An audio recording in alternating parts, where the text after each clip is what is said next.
Hi everyone. In the previous part, we had gone through the first route of breakdown of glucose to pyruvate, that is EMP pathway, in the topic called aerobic respiration. And here in this part, we are going to discuss about ED pathway, that is another route of breakdown of glucose to pyruvate. So first, let's have a quick overview of aerobic respiration. Then we will go into the ED pathway discussion. So, as we know, what is meant by aerobic respiration? That is molecular oxygen acting as the terminal electron acceptor. That kind of metabolic pathway is going to be termed as aerobic respiration.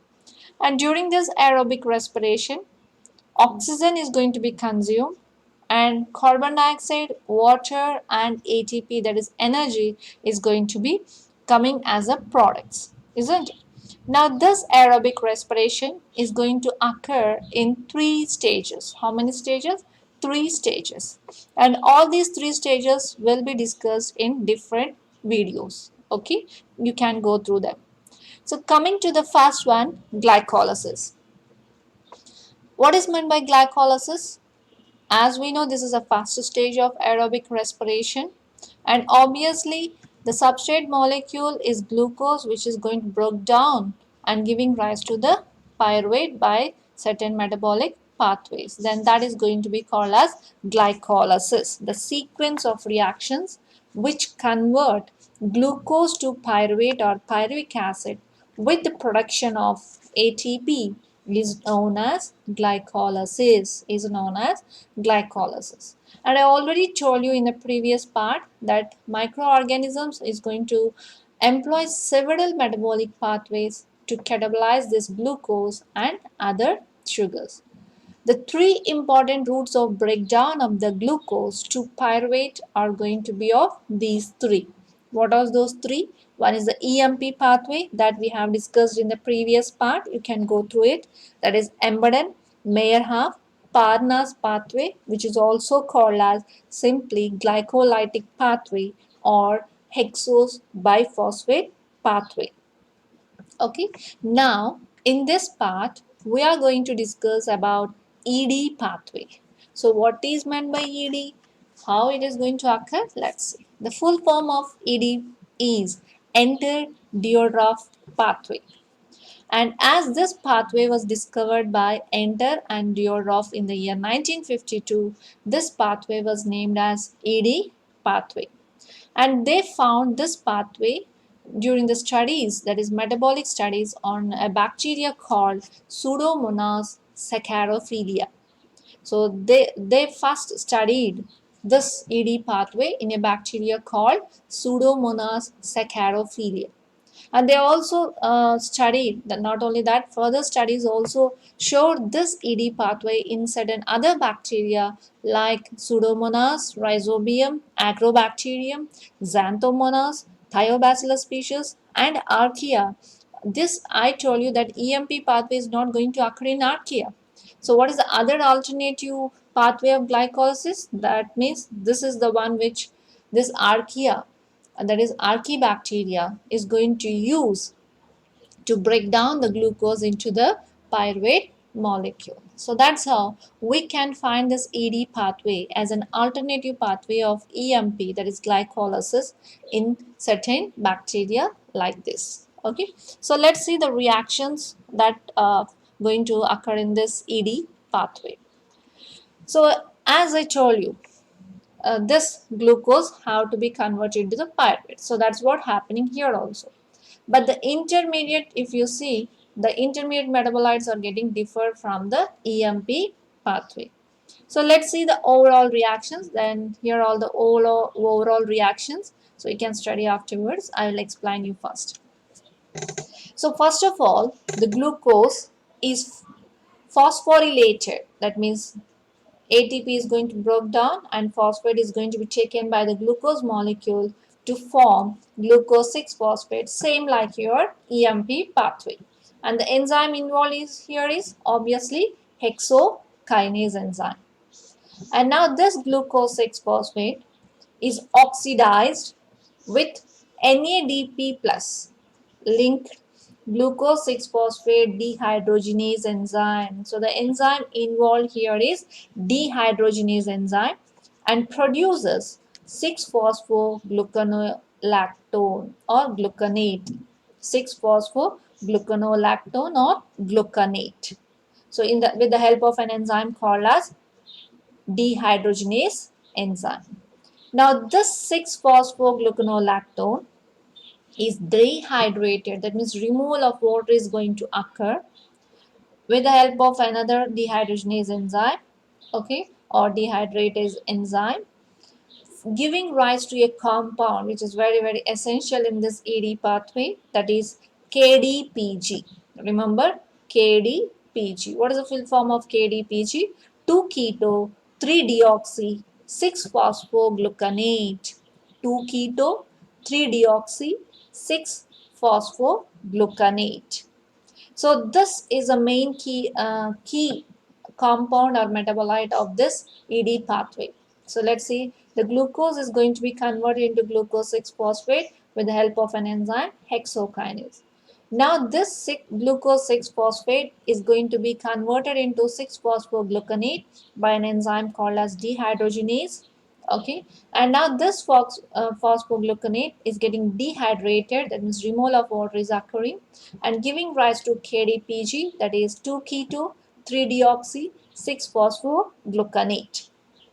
Now this KDPG, that is 2 keto 3 deoxy 6 phosphogluconate, is being cleaved, broke down by an enzyme called as KDPG aldolase. So there also we are having the fructose 1,6 bisphosphate is going to be cleaved with the help of an enzyme aldolase. That substrate is different and here the substrate is different. KDGP is going to be, or PG, anything you can write it as. Okay, so keto, deoxy, glycerophosphate here they have written, or phosphogluconate, anything you can write. So this aldolase enzyme breaking this KDPG into two molecules. So what are those two? One is directly giving the pyruvate and the second one is glyceraldehyde 3-phosphate. Now this glyceraldehyde 3-phosphate is getting converted into the form of pyruvate, which either can enter into the glycolysis, that is EMP pathway, or the HMP pathway. By any method, this glyceraldehyde 3-phosphate is getting into the pyruvate form. So finally, from one glucose, you are going to get the two molecules of pyruvate only. But here directly one molecule of pyruvate is coming and one molecule of glyceraldehyde which is getting converted into the form of pyruvate. Okay, and you're getting only one ATP synthesis here because there is a generation of two ATP molecules and one ATP was already utilized. So the net gain of ATP here is only one. Okay, so this pathway is going to mainly yield us only one ATP, one NADH and one NADPH per one molecule of glucose.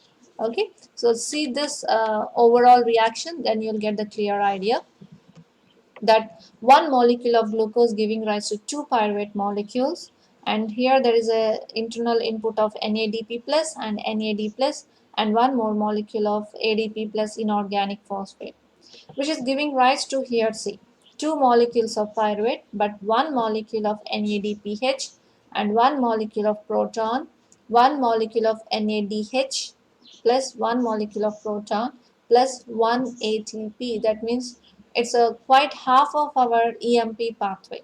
But if bacteria is not going to have any other option, so obviously it have to break down the glucose. So it will follow this ED pathway.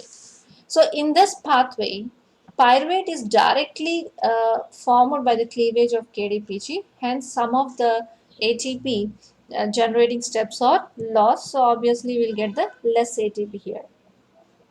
The catabolism of glucose via this pathway results in the net production of, as I told you, how many ATPs? 1 ATP molecule per 1 molecule of glucose. Whereas in glycolysis, that is EMP pathway, we are going to get the 2 ATP molecules are going to be produced in the EMP pathway.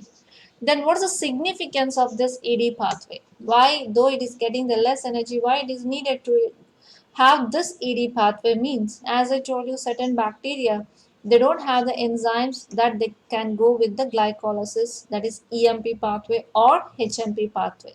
So obviously they have to go with this third type of the pathway, that is ED pathway.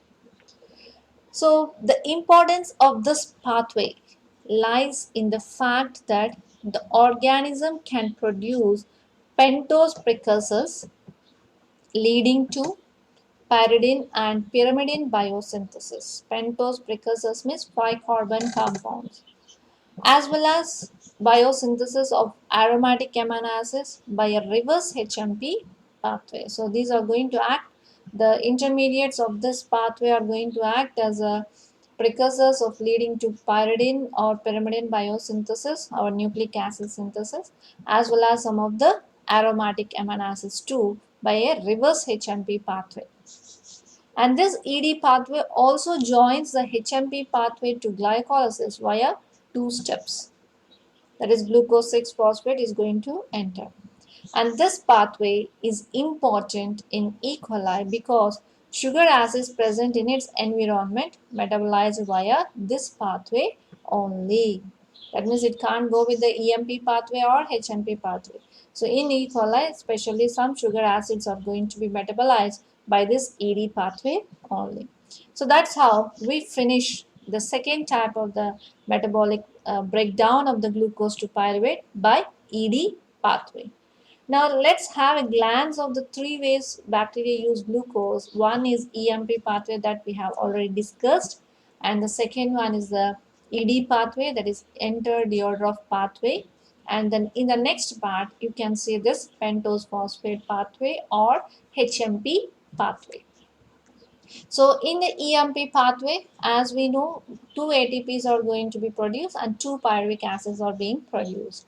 And in the ED pathway that now we have discussed, we are going to have only one ATP was produced per glucose molecule, but only used by the aerobes such as Pseudomonas, which make many ATP through the aerobic respiration. So here you can see the EMP pathway giving rise to glyceraldehyde 3 phosphate, giving rise to pyruvic acid. The HMP pathway is also going to give rise to the glyceraldehyde 3 phosphate, which will give rise to pyruvic acid. The ED pathway also gives rise to the glyceraldehyde and directly the pyruvic acid. So altogether two things are going to be, that means two molecules of pyruvic acid is going to be synthesized by ED pathway also. And in the next part, we will discuss about the third way of breakdown of the glucose molecule by HMP pathway or pentose phosphate pathway. Okay, that's all about the ED pathway. Thank you.